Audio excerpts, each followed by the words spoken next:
I would say if I had to boil it down to just one thing, it's that a practice really has to earn a patient's trust before they can ever ask for that patient to take an action.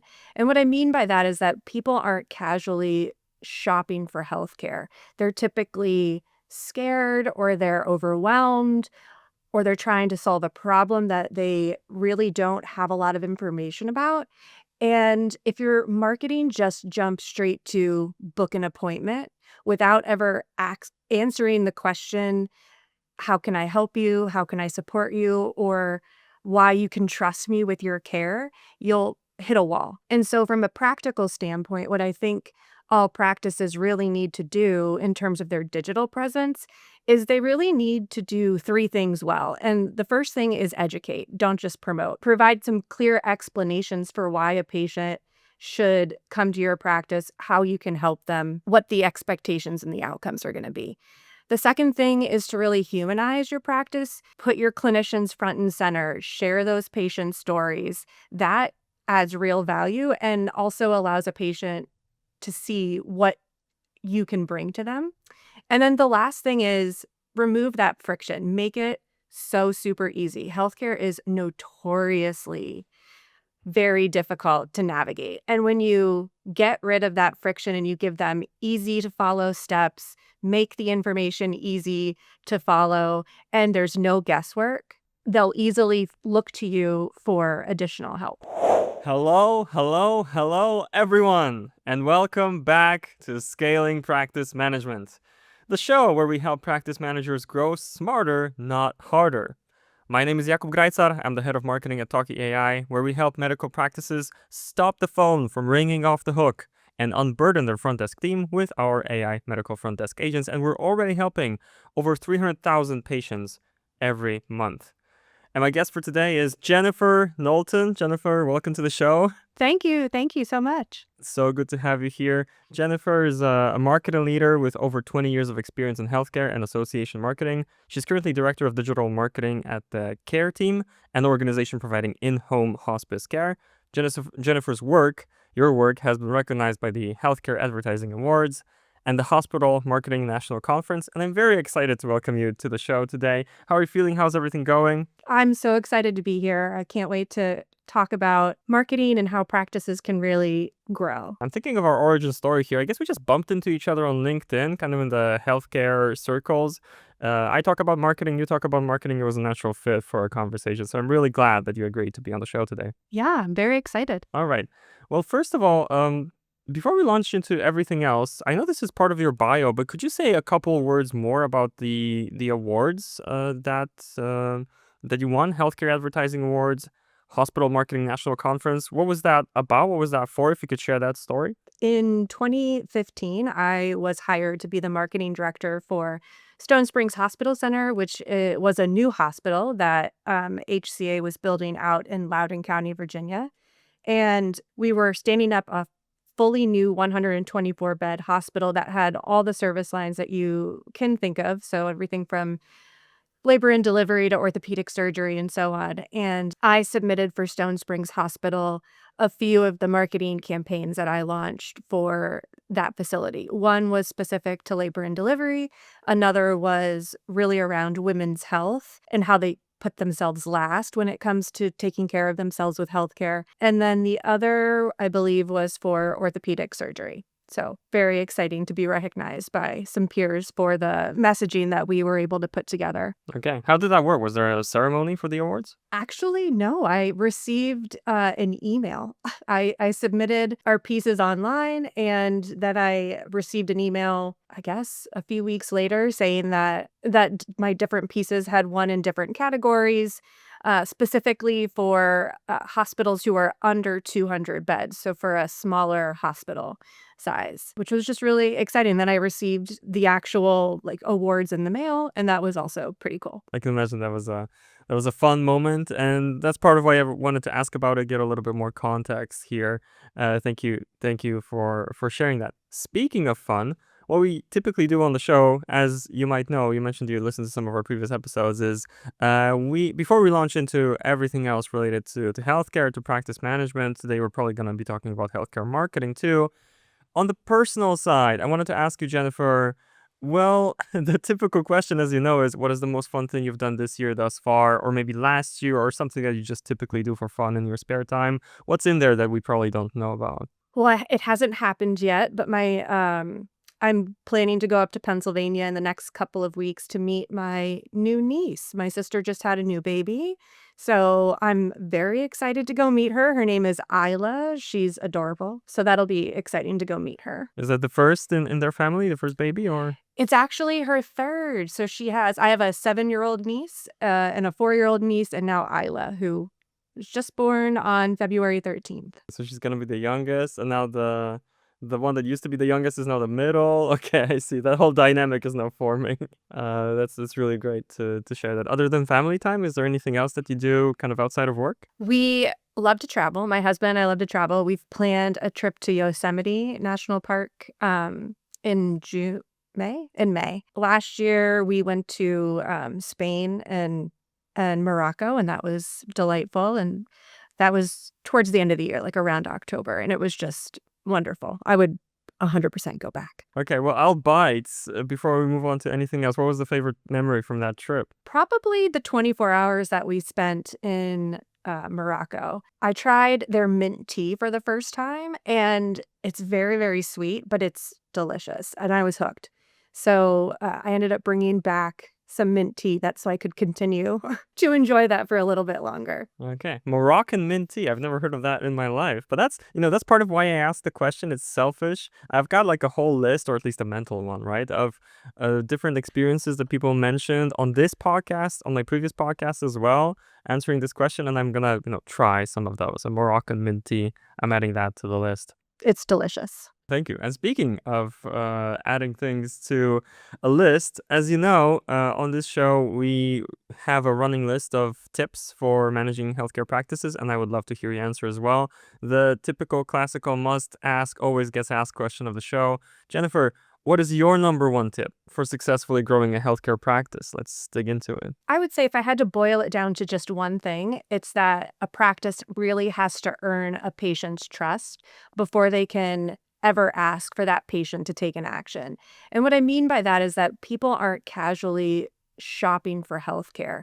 They're typically scared, or they're overwhelmed, or they're trying to solve a problem that they really don't have a lot of information about. And if your marketing just jumps straight to book an appointment without ever answering the question, how can I help you? How can I support you? Or why you can trust me with your care, you'll hit a wall. And so from a practical standpoint, what I think all practices really need to do in terms of their digital presence is they really need to do 3 things well. And the first thing is educate, don't just promote. Provide some clear explanations for why a patient should come to your practice, how you can help them, what the expectations and the outcomes are going to be. The second thing is to really humanize your practice, put your clinicians front and center, share those patient stories. That adds real value and also allows a patient to see what you can bring to them. And then the last thing is remove that friction, make it so super easy. Healthcare is notoriously very difficult to navigate. And when you get rid of that friction and you give them easy to follow steps, make the information easy to follow, and there's no guesswork, they'll easily look to you for additional help. Okay, I love that. I love how specific you got, and obviously, I love a 3-point list. Of the three that you mentioned, though, which one do you think practices typically struggle with? What is typically the hardest one, and what's your advice there if we got into the specifics? Probably the hardest is to educate. Healthcare is really hard to put into terms that are easy for everyone to understand. I think nurse practitioners, physicians, any advanced practitioner can sometimes get in their own head. They're trained medically and they know what a diagnosis means or what next steps are logically from a medical standpoint. But when you're talking to a patient, you've got to be able to put it in terms that they can easily understand and distill down. It's got to be less scary is really, I think, what they need to go for. When you educate It needs to be approachable and it needs to be easy to understand. I get that. And I love that you're mentioning that because it becomes like a communication problem. And communication is definitely something that we're both passionate about as marketers. So, what would your advice be to somebody who has this problem? Like, I feel like I'm spooking my patients. I feel like I'm not getting through to them. They're not understanding what should be done. Is it using metaphor, visual aids, something else? Well, I'm going to go back to trust because if you've built the foundation of trust, you should be able to have a conversation just like we're having a conversation right now with a patient or a potential patient in a way that helps them understand but also trust you. And I think, additionally, the humanize part of my list also connects to educate. If you're able to provide real life examples of what you've done for a patient in the past, obviously without violating HIPAA, that makes it that much easier for a patient to understand the next steps. Okay, they've done this before with another patient or other patients, and these are the outcomes that I can potentially expect on my end. I'm looking for, whenever there's a conversation around communication, I'm looking for the magic words. I love it when, and I would love to hear from you, maybe an example of how a conversation like that might run. What would somebody specifically say to a patient to put them at ease? I'm hearing, words like, I had this other case where this and this happened, but if you could, provide an example would be great. Well, I mean, specifically coming from post-acute care where I am, the messaging that a nurse might have with a potential patient that they're going to bring on to service is a pretty high stakes conversation because they're happening in the moment of pressure. Someone's just been given some really bad news and there's a lot of fear that's kind of surrounding it. And so from a communication standpoint, the the nurse isn't going to promise outcomes. They're going to try to set honest expectations and tell them exactly what they're going to do for them when they come on service. So it would be something to the effect of, "Hi, Mr. Smith, my name is whatever. I'll be the nurse practitioner who will be caring for you. And this is what this is going to look like." And in that conversation, they really need to demonstrate a few things.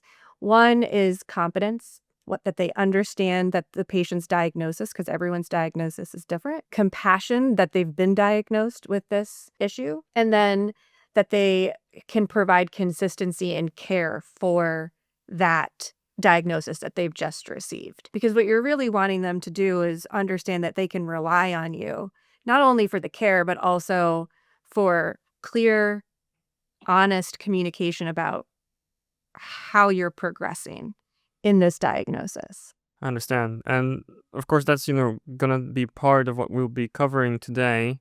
I'm reminded of one situation I had with my mom.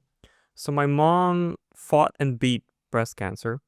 And at one point, I went to the doctor with her. And there was this interesting phrase that she used in that conversation where she said, because we were, talking through, we had some test results and we were getting basically a second opinion on them to decide whether mom should undergo chemotherapy. So as she was reviewing the results, the doctor, unprompted, she said, "If this were a member of my family, here's what I would do, or here's what I would recommend."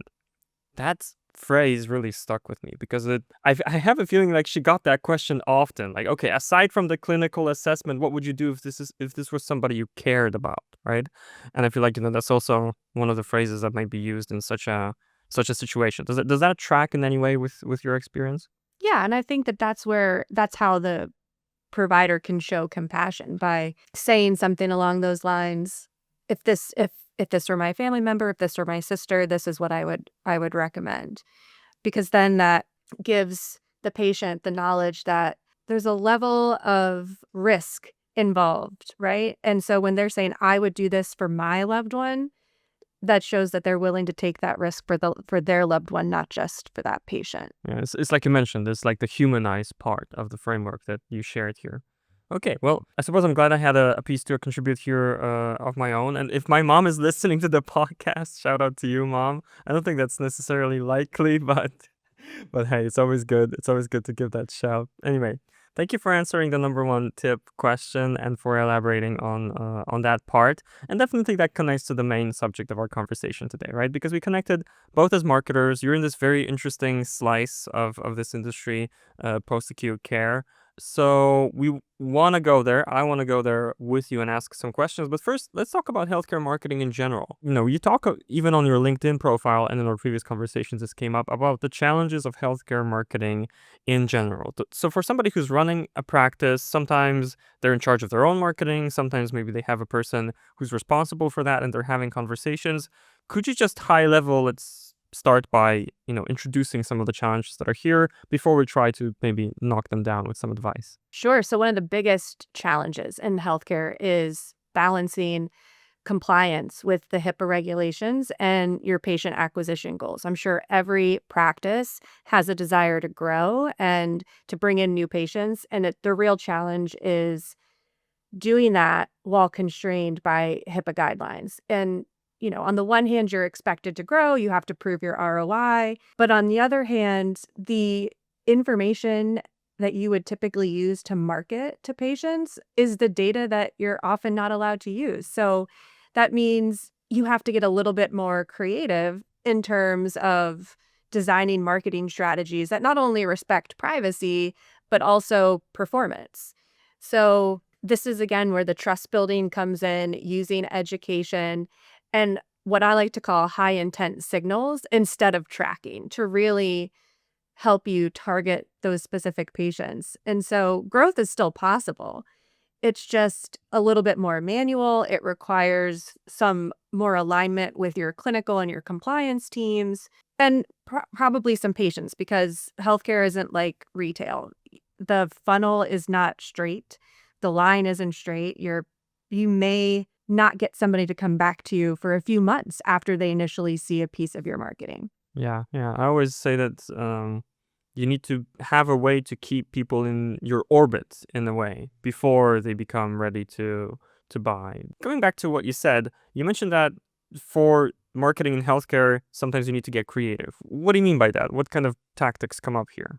Yeah, so I think the messaging in any healthcare situation, post-acute care or otherwise, is pretty high stakes messaging because you're talking about a person's health and the decisions aren't theoretical. It's not if I buy something, it's happening in a moment, like I said, with pressure, fear, maybe what they feel is limited time, and they're overwhelmed. And so your messaging has to really speak to where they are in their journey. And usually in healthcare marketing, you're going to see messages that are focused on outcomes, like ring the bell after you finished chemo or go home with a new baby after labor and delivery and everything's fine. But with post-acute care, you don't have a positive outcome in the same sense that you do in acute care. So you really have to focus on being precise without being cold, being compassionate without being vague, and also being honest. You have to be truthful with this particular group and really try to find a way to message that the care they're going to receive is compassionate and consistent and that you have a knowledgeable team, even when the outcome that's going to ultimately occur isn't what most people would consider positive. So it's a balance of that messaging. So what I'm hearing is that messaging is really important. This is definitely a piece that I wanted to dig into with you. When I'm thinking messaging, maybe, it's surface level, but I'm thinking of like ad copy or what you put in social media posts. And, within the context that you know best, post-acute care, can you give us a peek behind the curtain of, okay, so what would you put on an ad or what would you put in a social media post? What does that language look like if you could give us a taste of that? So typically what I'm focusing on in post-acute care messaging is really how care is delivered when an outcome isn't guaranteed or when a positive outcome isn't guaranteed. And so in that sense, we're currently running a campaign right now where we talk a lot about the types of care that we provide for different diagnoses. So we provide specialized care for people who have dementia and Alzheimer's. We provide specialized care for those folks who are veterans. We talk about the team that's going to provide care and what that consists of. So there'll be a medical director working with your attending physician, the nurse practitioner, and we talk about each position all the way down to the volunteers, the folks who volunteer to come and sit with the patient or help them around the house or help them run errands, to show them that there's a support system. It's not just about laying in bed and receiving care. There are people there that are going to come to you and help you continue to live as best of a life as possible. And we really, really focus a lot on the support that they're going to receive, the compassionate care that they're going to get, and the ways that we'll customize that care for them. So it's not one size fits all. We work with their physician, we work with their nurse practitioner to really develop a plan of care that is specific to them and their needs. Okay. Yeah, I like that as a general idea for the messaging. I'm still trying to picture like what the post would say. I'm okay, based on what you just said, I'm thinking, okay, maybe team member profiles, right? Okay, meet Jessica, she'll be taking care of your family member. You see, I'm not even finding the right words and I don't want to kind of come up with some fiction here. So could you shed some light on that? Yeah, I mean, so in terms of social media posts or even just different marketing tactics, I mean, we use a lot of blog posts to communicate the types of care that they would be receiving. So, for example, we recently did a blog post around how to prepare your home for hospice once you're being sent home, and how we'll support you with that. We've done blog posts around caregiver burnout, so focusing on the folks who are providing the care when the clinical team isn't there and how we can support caregivers in different ways. And then in addition, so if you're looking at like digital marketing ads, those are usually pictures of folks who are still doing things because ultimately you can still live your life if you're on hospice care. What I think people typically picture is somebody close to death. Death is imminent. They're laying in bed. They're in pain. They're suffering. And Right. truly, you can be on hospice, receiving hospice care, and still going to the grocery store. Maybe you just need a little bit of extra help to do it. You could still be traveling. We can work with other hospice locations to provide care in an area where we aren't. You can still go to the movies. You can still go to the theater. You can still do things. And that's really what we try to showcase in our marketing is that your life may be coming to an end, but it still has value. You can still enjoy it. And we're going to help you do that. I feel you can still interact with the world. I mean, I think, thank you. I feel like I finally see it in terms of what the materials might look like on the one hand, of course, but on the other, what kind of impact it might have on, on the audience in this instance. And I feel like it stimulates the imagination in a sense. It gives you the sense of, okay, focus on what can still be achieved in this situation. I really, really like that. Okay, next, I wanted to ask you a little bit more. I think we might circle back to this topic, but, still thinking about the healthcare marketing question. During a previous conversation, you also mentioned something about fragmented audiences in this, in this type of marketing. And certainly, at Talkie, we're seeing this as well. And the more conversation that I have, on the show, there's patients, practices, and payers and providers, right? The 4 Ps. I think I should have that ingrained by now. So many stakeholders, and to all of them, you want to speak in different ways. So can you tell me, either in general or from your experience, like how, as a marketer or, as somebody in charge of marketing at a practice, would you approach that problem? This is also, I think, a nuance for healthcare. I mean, while products might have different types of audiences, ultimately there's only one goal, and that goal is to buy a product. But with healthcare, not only your audiences are so fragmented. You're talking about referral partners, clinicians, discharge planners, patients, families, payers, and they all have different priorities. They all speak different languages, and their definitions of success are also very different. And so one message isn't going to work for everybody. In that case, though, at least in post-acute care, how care is delivered is still a pretty solid message that resonates with all of those audiences I just mentioned. Because a discharge planner wants to get compassionate care, but quickly, for their patient who's leaving the hospital. A clinician wants to get compassionate care and quickly for their patient. Families want that same thing. And so that's typically the type of message that we focus when it comes to those. But obviously, the things that we're saying to them are a little bit different, right? So, like for a discharge planner, if we were marketing to them, we're going to do a lot more in person. We're going to take flyers, we're going to take data points that we have about the types of care that we provide. Perhaps we're going to take signs that it's time for hospice care to them so that they can recognize that in their own patients. And a lot of that is coming from our boots on the ground clinical care liaisons. These are people who go out and they meet with the community and they really educate them on the care that we're providing and how it affects and or helps them in their job. And so from a clinician standpoint, we're talking about how we're not the last step of care. We're an added level of care for their patients. If their patients have been hospitalized frequently, or they're frequently going to the ER, or they're frequently getting infections, hospice can help. And so it's providing that information on not only how we can help, but how they can quickly get us a referral, how they can quickly get their patient on service with us, and then how we'll keep them up to date. And then for families, similar message, but this time it's about how we're going to support them, how we're going to take the burden off of the care that they need to provide for the patient, how we're going to help mitigate their pain, help with their symptoms. So it's really the balance of the messaging is really still about how care is delivered, but it's different for each of those audiences. I wonder what the dynamic here is, and I would wonder if you were able to shed some light on that.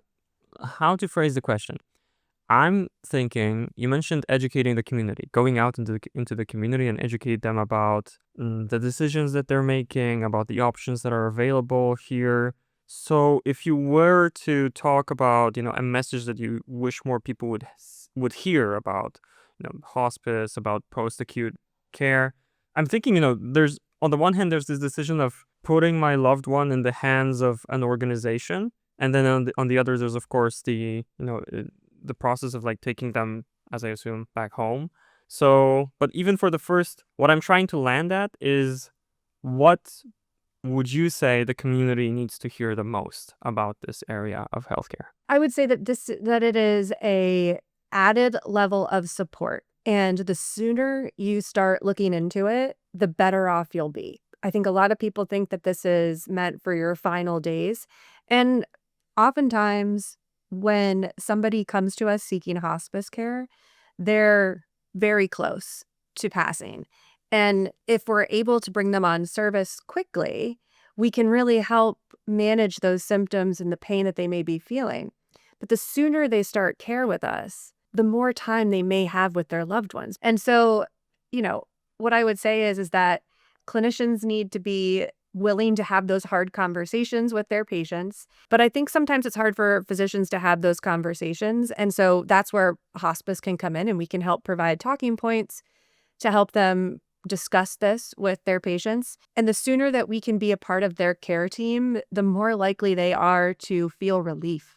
So the general feeling I'm getting from this is that people typically start these both, and correct me if I'm wrong, I'm getting the feeling that it's both clinicians and families, that they're starting these conversations too late. Is that the case? They're thinking, because they see it as the final stretch, they put it off as much as possible. And the one message is don't put it off, basically. Yeah, have the conversation. Don't put it off. And our team does a really good job of educating the general public and going out to speak about what we do and how we can provide that support. Hospice is scary. There's no way around that. But I think if it's positioned more as a supportive measure versus a last ditch effort, then people will start to think more positively about what comes with that. And oftentimes we hear from patients that they're so grateful, or patients' loved ones, that they're so grateful for the care that their grandmother received, that their mother received, that the people who are providing care were so kind. I mean, we have social workers, we have spiritual advisors who come in. The volunteers are a huge part of this, and they all provide a different level of support to that patient. And in the end, those families are usually very grateful that we were able to come in and not only provide clinical care, but also spiritual support, social support, etc. I understand that. And for example, I for one did not know that was part of the sport that's given in this sort of context. So I can see how, people considering this kind of step, or maybe not even considering yet, would benefit from having that additional information. That's great. So I understand, this is part of how you might reframe the conversation around post-acute care. Another thing that you mentioned when we were speaking about this previously, I suppose, that conversation kind of informed this one, is about the brand. And I wanted to ask the brand question next. As in, I mean, it almost feels a little bit silly to think about it, in this context of post-acute care. But that's exactly the question I want to ask. How should organizations like that, and in your experience, what works in terms of branding here? What's good to do, and how to approach that? Yeah, I mean, I think from a brand perspective, we're used to thinking about really large brands, and it's really more than a logo and a name. When you think about a brand, it's a promise, and that applies to every brand, right? Everything from, big product brands out there to maybe smaller, more niche brands. No matter what industry you're talking about, it's a brand is really what people feel when they hear your name and what they're saying about you when you're not in the room, if we're being honest. And every experience they have with someone at your practice is going to shape how they feel or remember the brand that you're trying to put out there. And so it's so important for everyone in an organization to fully buy into whatever the brand promise is.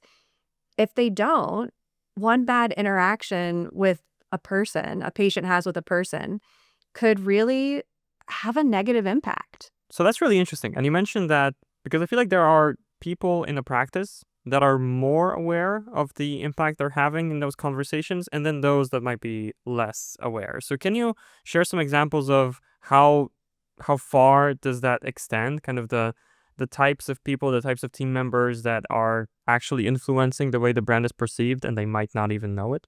Absolutely. I mean, it could be anyone.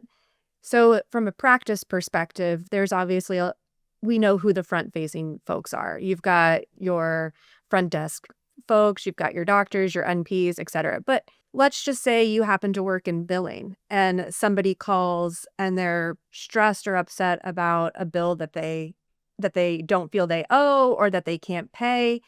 And perhaps the billing specialist is having a bad day. Everybody has those. If that interaction goes south, if that billing specialist isn't able to have compassion for the person on the other end of the phone, that one interaction could absolutely impact the practice and what people perceive. That person could go straight to Google and leave a review about how they felt disrespected, how perhaps the person on the other end was rude. And now you have hundreds of people who are seeing that interaction. And now they're thinking, well, why would I want to deal with that practice if their billing specialist is so mean, or if they weren't willing to work with that other person on a payment plan? Why would I want to do that? I think you're absolutely right here. I can absolutely see that, and it's tough, but it's true that this just this one negative interaction can wipe out, a perfectly polite and compassionate front desk, great physicians, or the support staff. People really remember those negative experiences, and they really remember them at these pivotal moments of life, right? So when a loved one is close to passing, for example. So it's definitely I mean, we've identified it's a high stakes problem. The question that begs to be asked then is what's the fix? Is it a matter of training? Is it a matter of giving them some sort of phrases that they can use? I mean, a billing specialist, they might not even see this as part of their job to manage these emotions. So then how do you speak to them to make them, understand and not lead to those situations? Yeah, I mean, I think has to really do with brand training and every person understanding the why behind what you do. If you're in healthcare, in any aspect of healthcare, you are typically what I would call a very compassionate person. You have empathy. You understand that the industry you're working in is high stakes, high emotions, and that the people that you're working with are also feeling that same pressure because they're the ones who are experiencing whatever the diagnosis is, whatever the medical emergency is. You can't be reactive. And so it's really up to the folks who are leading the practice to make sure that everyone's buying into the why. We're here to support X. Whatever the tagline happens to be, if you have a tagline within your practice, that really needs to be what people are striving to live every day. So at the care team, the tagline is "We're with you." And we mean that. We're with you. We're here to support you. And we're here to support not just the patient, but again, it goes back to the other audiences and folks that we work with on a daily basis, the discharge planners, the payers, the family members, the caregivers, all of them. We're here. We're with you. We're here to support you. Everyone has to believe and buy into the work that they're doing supports that mission to be with the patient, to really provide that support. I understand the message, absolutely. And, as a tagline or as a brand statement, we're with you, makes perfect sense to me. What I'm curious about is how this actually gets delivered to the team. Is it a matter of weekly huddle? We kind of remember the mission, we remember the statement and try to analyze behaviors, maybe provide some feedback on that. I'm trying not to, again, create some sort of fiction around it. In your experience, what's done here? What works? I mean, typically there's maybe like yearly brand training that you kind of go over with the folks who are either new to the team or coming onto the team or just generally speaking as a refresher, but going over the mission, the why, the values, that's really important. But it's also about as an organization living that same mission and making sure that those employees feel supported by the leadership. We're all in this together. We're with each other. So we're with you is also a really nice way to think about your colleagues and how you could support them. And so I think, the messaging like internally that they share, I mean, that's really truly up to the practice, how they do that. But internally, you could probably have like a newsletter that goes out that shares really great stories about what your colleagues have done to live that mission. You could have a platform where you really celebrate those successes that the colleagues have had and shout them out so that they feel supported. It's got to be seen from the top down that everyone's really living that mission. Modeling behavior is definitely an important piece of it. Just recently, we had an episode about emotional regulation for healthcare leaders with Melissa Delfino. Watch the Ministers. Go check that out if you haven't already. And that was definitely a part of the conversation where you have to present an example of this behavior to your team. And where my mind is going currently, and this is not something I plan for, but as we're telling this story of, how a post-acute care organization works, I I feel for the team members in a way because, they're providing the care. They definitely need to be compassionate with the patients. There's so many other interactions around them, and each of them, because of the nature of this work, of this care, is high stakes. So I wonder, how would you say, or I guess the question I would ask is, what do you think works, or what do you wish more practices or organizations were doing in terms of supporting the staff, helping them still feel, emotionally regulated or supported or avoiding burnout? And again, that's something maybe that I was planning to discuss for just today, but as I'm seeing this picture, it feels like such an important piece of it. So what's your experience been like here? Yeah, I mean, I would say really asking, like truly asking and synthesizing feedback from the team is going to be a huge part of them feeling supportive because the people who are providing care, those are the folks who are in it, right? They're in the weeds. They're working with patients every day. They're in those communities and they're networking and they see areas of opportunity, areas where maybe things could be more efficient or we could do it better this way or we could really showcase ourselves doing X. And if they bring that to leadership and leadership just says, I'll get to it, and they don't really give it any sort of thought or credibility, then that person feels like, well, okay, I went out on a limb to provide some feedback. The least you could do was receive it and see if it makes sense. And so I think from just an internal, and I'm not an expert on internal organizations, but from my perspective, I think some of the best organizations I've worked for, they typically do yearly surveys. Tell us where we can improve. Tell us where you think there's areas of opportunity. Where are we lagging behind? Where can we grow that we haven't thought about? And they really take the information in and they do something with it.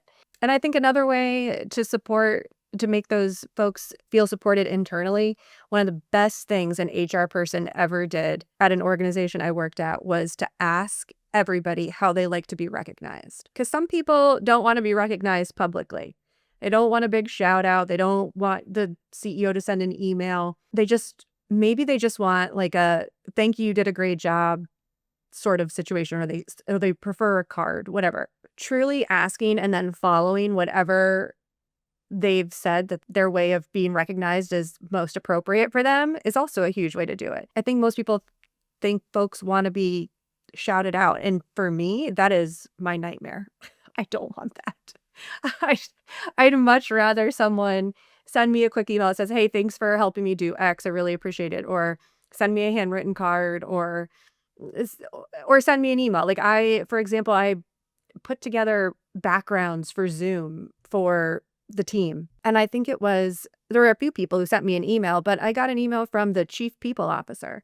And she said, thank you so much for doing this. And that was just a really kind note to get. No one had to say anything about it, but they did. And it felt really good to get those singular emails. That's so interesting. Thank you so much for mentioning that. I think it totally tracks.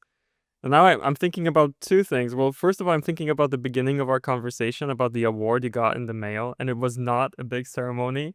And I thought, oh, what a shame, I would have preferred to get on stage, 500 people clapping, and that's not where you want to be at all. So we just underlines how important it is to ask the question. See how it kind of circles back? It's uncanny, but it happens more often than you might think on shows like this. And the next thing I wanted to say about that is I think it's a great framework. I think it's honestly a great way, like a great starting point. And it's about the feedback loop. The one piece of advice that occurs the most often throughout, and I'm doing this podcast. Previously, I was doing a podcast for agency managers, agency owners. I was doing a podcast for like CTOs and tech leaders. The one piece of advice that occurs the most often when it comes to leadership management in general is close the feedback loop. Have a feedback loop. Close the feedback loop and then act on the feedback that you get.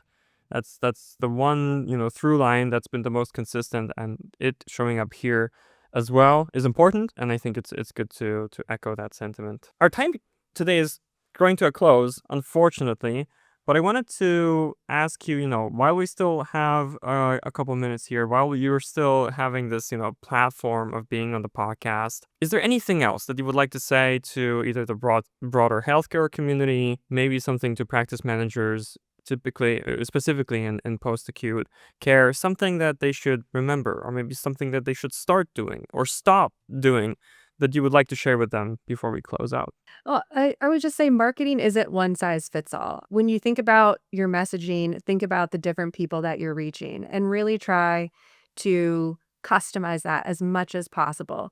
And that marketing should build trust. Trust is the foundation of your practice. It needs to be honest and indicate to the folks who are seeing it that you are providing care that can be trusted. I think that's a really important piece of it. It's also, in terms of, you mentioned it's not one size fits all. I would even go one step further. For example, for our marketing, the main piece of input that we have is actually the conversations that we're having, like sales conversations, for example, or even conversations with potential partners or, or with current clients. Speak the language of the people who will be, communicating with you. In our case, using your product, the AI medical receptionists, or coming in contact with your organization, because when you speak their language, when you understand their pain points deeply, that really, really helps. But that's something that I think a lot of marketers have on their minds, and I hope some of them, or just people running practices who are in charge of marketing as well. I believe and I know that they got some useful information out of this conversation. So thank you so much, Jennifer, for sharing your knowledge today. I really enjoyed the conversation. We got into some heavy stuff, which I anticipated, maybe didn't anticipate talking about my mom, but that's something that I think I like about the show. We go places, we tell stories, and that's, there's always this element of the unexpected. So Jennifer, thank you so much for coming on the show. Anything that you want to direct people to, anything that you want to, where can people find you? Where can people follow you, learn from you? We mentioned LinkedIn. I'll put your LinkedIn profile in the show notes. Anywhere else you want to direct the watchers and listeners before we close out? Just LinkedIn, that's where you can find me. I've recently started posting because I am a marketing team of one. So I'm really just looking for community and to share ideas and get feedback on all things digital marketing. Yeah, and I can attest, Jennifer is a great follow. And, I enjoyed not just today's conversation, but also the one we had, the coffee chat we had before, when we could talk shop. It's always great to talk with somebody who's got like a fresh perspective. So thank you for that. We'll put that in the show notes. We'll put the care team in the show notes as well, of course, so we can follow, can have a look at your marketing. In the meantime, though, that's all for today. Thank you again, Jennifer, for coming on the show. And thank you, watchers and listeners, so much for coming on today. And I'll see you in the next one. Thanks, everyone. Bye-bye.